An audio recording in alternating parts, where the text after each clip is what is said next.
Hello BL Shippers et bienvenue dans ce deuxième BL Rétro.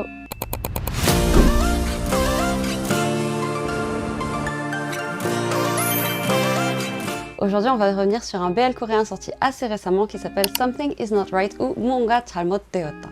Encore une fois, on va revenir sur 4 points du drama, le plot, les personnages, la production et les musiques. Chaque partie aura une note sur 10 qui à la fin seront rassemblées puis divisées afin d'obtenir une note totale sur 10 pour le drama.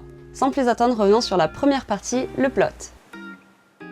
Il n'y a pas, je pense, de gros budget mis derrière les projets BL en Corée. Je vais quand même prendre ça en compte dans mon analyse du drama. Malgré tout, petite production ne signifie pas qu'on ne peut pas faire de bons dramas avec. En soi, Something Is Not Right n'était pas un mauvais drama, mais je pense qu'il manquait énormément de profondeur. C'est-à-dire que le plot est resté relativement en surface. On suit l'histoire de ces deux plus ou moins amis d'enfance ou amis de lycée qui visiblement s'aiment depuis le départ, mais ne le réalise pas en tout cas jusqu'à la fin du drama. Le drama compte 8 épisodes, donc c'est relativement court, sachant que chacun fait uniquement 20 minutes. Donc on reste quand même sur un projet assez court et qui donc ne laisse pas non plus la place à un grand développement, j'ai envie de dire. Et pourtant certains autres dramas BL l'ont fait, donc c'est pour ça que je pointe ça du doigt, parce que c'est faisable même avec un petit budget et un drama relativement court.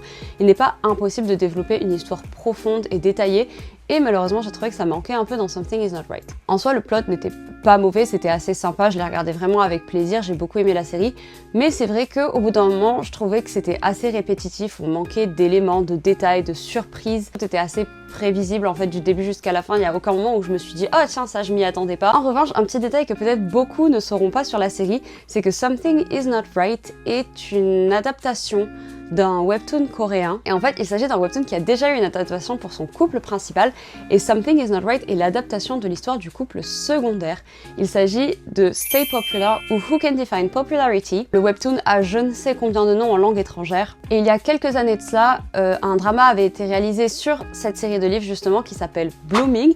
Blooming suit le couple principal de l'histoire, et Something Is Not Right est une nouvelle adaptation de l'œuvre, mais cette fois suivant l'histoire du couple secondaire. Pour ce détail, j'avoue que le plot se rattrape un peu parce qu'il est assez rare pour nous d'avoir des projets qui se concentrent sur un couple secondaire, donc même si là le couple secondaire passe couple principal, le couple principal n'existe même plus à vrai dire. Je trouvais ça intéressant de voir que pour une fois le couple secondaire était passé couple principal, que cette fois on suivait leur histoire à eux, qui est souvent justement pas autant détaillée et approfondie que les couples principaux, donc c'est peut-être pour ça aussi que le drama en lui-même manque d'éléments, peut-être que l'œuvre originale manque d'éléments, je ne sais pas, je suis toujours en train de le lire, je n'ai pas fini, peut-être que le matériel de base utilisé pour développer ce drama n'était lui-même pas assez détaillé, et c'est pour ça qu'on manque d'autant d'éléments dans le drama.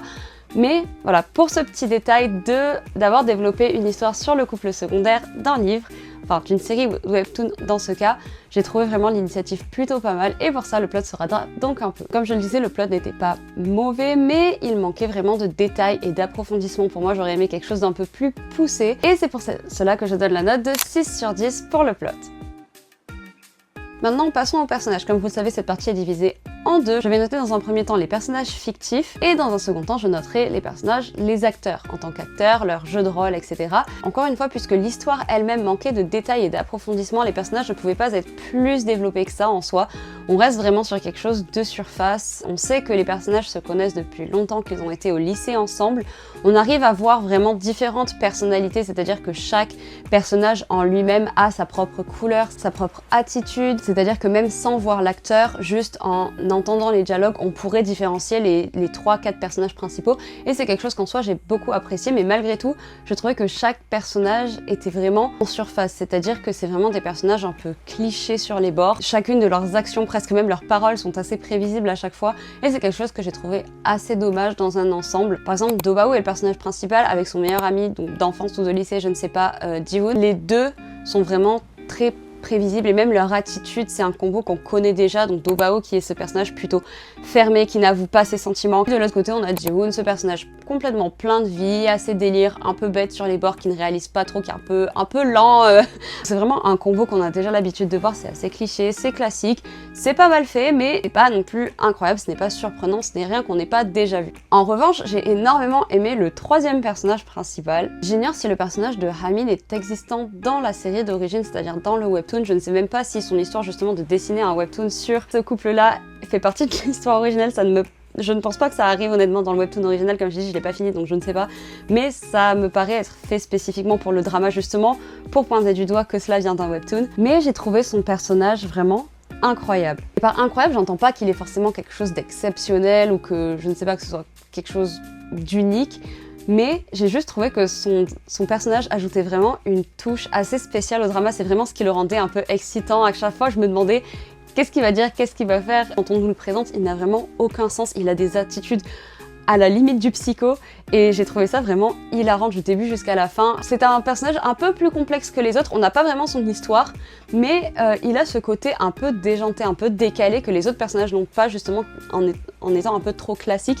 Donc j'ai trouvé que Ramin était la parfaite touche pour contraster en fait avec les deux personnages principaux, et le fait qu'il interagisse avec les deux personnages principaux est aussi ce qui a permis de donner une dynamique un peu plus grosse au drama dans un ensemble, j'ai l'impression. Donc malheureusement, puisque parmi les 3 personnages principaux, seulement un est vraiment un peu développé et sort un peu du lot, je ne peux pas donner une grande note ou une note élevée pour les personnages fictifs. On est donc sur un 3 sur 5 pour cette partie. Maintenant passons aux acteurs. En soi, je n'ai pas beaucoup plus à dire puisque leurs personnages n'étaient pas spécifiquement développés, n'avaient pas d'attitude ou de caractère spécifique. On ne peut pas dire que leur acting était spécifiquement outstanding ou vraiment impressionnant à voir. On était quand même sur un acting assez basique, j'ai envie de dire, avec des personnages tout à fait lambda. À part, comme je disais, Ramin qui a vraiment un personnage un peu décalé, et je trouve qu'il l'a justement extrêmement bien joué. Honnêtement, j'étais agréablement surpris de voir son jeu d'acteur. En soi, les acteurs pour Bao et Jiwoon n'ont pas été mauvais, je trouve qu'ils ont très bien joué leur rôle aussi. Bao manquait légèrement d'expression par moment, j'avais l'impression qu'il faisait toujours la même tête, donc même si ça va avec son personnage, il y a quand même un minimum de changements, d'expression, d'attitude qui doivent se passer pour que le personnage ait l'air un peu réel, puisque c'est le but d'une série, même si ce sont des séries fictives, le but est de représenter une certaine réalité. Donc j'ai trouvé ça assez dommage que l'acteur n'accentue pas certaines réactions quand il y a cette confrontation par rapport à leurs sentiments, etc. Avec Jiwoon. J'ai trouvé ça dommage que Bao n'ait pas des expressions plus grandes, plus forcées. On est supposé suivre quelqu'un qui aime son ami depuis des années. Donc on parle pas d'un petit crush de quelques mois, ça fait des années qu'il l'aime en secret, et d'un coup son ami découvre ses sentiments, et au final, ces expressions, ces réactions ne sont pas plus accentuées que ça, et j'ai trouvé ça assez dommage parce que dans la vraie vie, je pense que normalement, Bao aurait dû un peu péter un câble. Du côté de Jiwoon, j'ai aussi beaucoup aimé son jeu d'acteur. Il n'était pas spécifiquement surprenant, comme j'ai dit, ce n'était rien d'incroyable, mais j'ai juste apprécié sa façon de jouer, son jeu d'acteur. J'ai trouvé qu'il jouait extrêmement bien ce personnage rempli de vie, un peu peinture, et c'est quelque chose que j'ai beaucoup aimé. J'ai trouvé que le personnage lui allait extrêmement bien. Les jeux d'acteur n'étaient pas mauvais pour les 3 personnages, mais il est vrai que ce n'était non plus rien d'impressionnant, rien qui vraiment marque ou me fasse me dire waouh, ce sont tellement de bons acteurs. Donc c'est malheureusement pour ça que la note pour les personnages acteurs est la même note que pour les personnages fictifs. On est sur un 3 sur 5. Donc je sais que ce n'est pas simple de jouer, bien sûr je me mets à la place des acteurs, je sais que c'est pas simple d'incarner un personnage et d'essayer de se l'approprier encore plus. Mais c'est vrai que voilà, j'ai trouvé ça vraiment assez dommage qu'on reste sur un acting vraiment de base. Donc après je sais pas si ce sont des acteurs qui débutent, peut-être que c'est le cas et dans ces cas-là ça s'explique tout à fait. Mais malgré tout, voilà, petite déception que l'acting n'ait pas été un peu plus. On passe maintenant à la production, une de mes parties préférées. Et malheureusement, j'ai cette fois été un peu déçue, on va pas se mentir. Je trouve que la production a fait un travail relativement basique. Encore une fois, je pense que vraiment le mot qui définirait le plus ce drama est vraiment basique. À chaque fin d'épisode, le titre du drama apparaît à l'écran. Donc Something is not right, 뭔가 잘못되었다. Et c'est quelque chose que j'ai assez apprécié de ce côté-là. J'ai trouvé ça assez original, et surtout ça nous permettait à chaque épisode en fait de prendre ou de voir l'épisode d'une façon différente, parce qu'à chaque fin d'épisode on pouvait trouver un élément au sein de cet épisode spécifiquement qui nous faisait nous dire ah oui, quelque chose s'est mal passé, something is not right. Et c'est quelque chose que j'ai beaucoup aimé dans le sens où ça accentue encore plus la définition ou la raison pour laquelle ce titre a été choisi, c'est-à-dire que ce n'est pas un titre qui s'applique juste à la série en général, mais c'est quelque chose qui revient sur chaque épisode. Sur chaque épisode, il y a quelque chose qui se passe mal, il y a quelque chose qui tourne mal. C'était une touche un peu originale et c'est quelque chose que j'ai beaucoup apprécié, c'était un peu plus créatif que le reste du drama en général. Donc pour ça, la production gagne quelques petits points, mais malheureusement sur le reste, je n'ai pas grand-chose à dire. Il n'y avait pas spécifiquement de symbolique, de jeu avec les couleurs, il n'y avait pas de framing ou d'angle un peu spécifique, on avait pas mal de flashbacks, etc. Et j'ai trouvé que il ne jouait pas spécialement sur ça au niveau de l'editing. Le drama était assez plat au niveau de l'editing, c'est-à-dire qu'il n'y a aucun moment où je me suis dit waouh, cette scène-là, elle est incroyable, cette scène-là, waouh, elle ressort du lot. Non, j'ai trouvé que relativement toutes les scènes étaient à peu près égales. Et c'est quelque chose qu'on n'est pas supposé avoir dans un drama. Normalement, il y a toujours des scènes qui sortent un peu plus.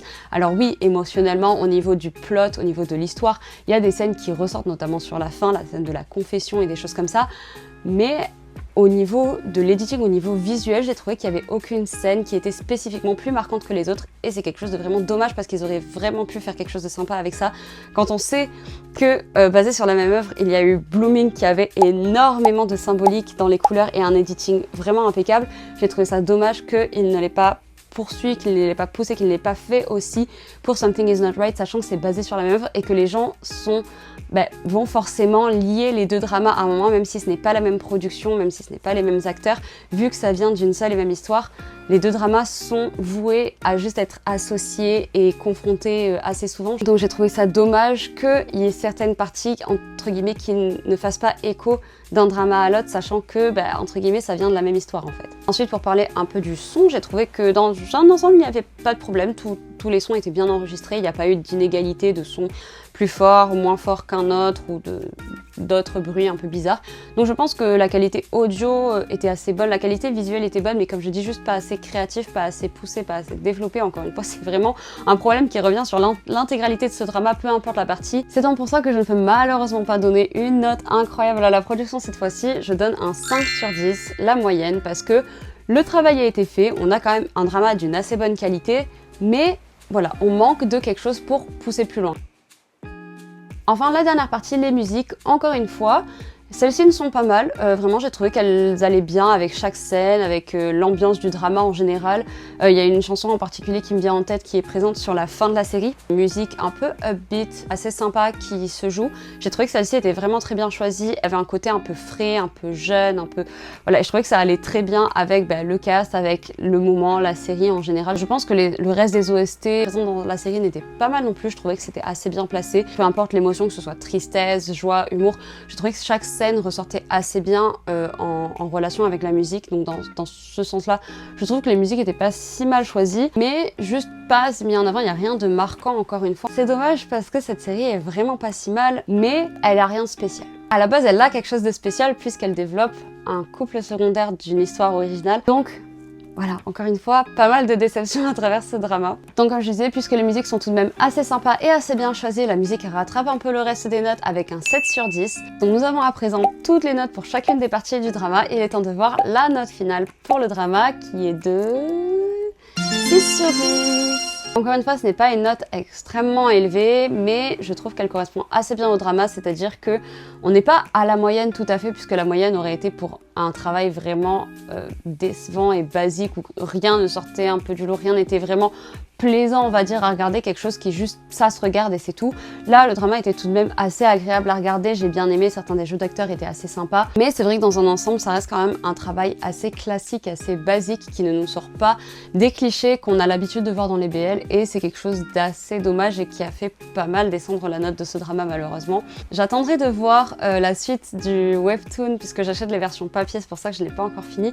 J'attends de voir la suite du webtoon pour voir si vraiment le drama a suivi l'histoire originale ou s'ils ont dévié un peu, dans quel cas peut-être que ça pourrait changer mes notes et qui sait, je pourrais refaire un PL rétro sur un même drama, je ne sais pas. C'est quand même un drama que je recommanderais parce que parmi les productions coréennes, ça reste quand même une assez bonne production, mais c'est vrai que si on considère ça par rapport à la production générale de BL qu'il peut y avoir en ce moment, on est quand même sur quelque chose d'assez simple et basique, voilà, c'est rien d'extraordinaire, mais c'est sympa à regarder, ça fait passer le temps. Encore une fois, je vous laisse mettre en commentaire quelle note vous avez donné à ce drama. Vous pouvez commenter soit la note générale, soit les notes par partie, et ensuite la générale comme je fais moi. N'hésitez pas non plus à partager quelques petits avis que vous avez pu avoir si vous avez regardé ce drama. Vous pouvez également me laisser savoir quel drama vous aimeriez que je traite la prochaine fois dans le prochain BL Rétro en juin. J'ai déjà quelques idées en tête, mais sait-on jamais, peut-être que vous me sortirez une pépite à laquelle je n'avais pas pensé. La vidéo touche à sa fin, j'espère qu'elle vous aura plu. Si c'est le cas, n'hésitez pas à la liker, vous pouvez aussi la partager si vous avez certains amis qui regardent des BL. Sur ce, on se retrouve le mois prochain pour un autre BL Rétro et la semaine prochaine pour un cover.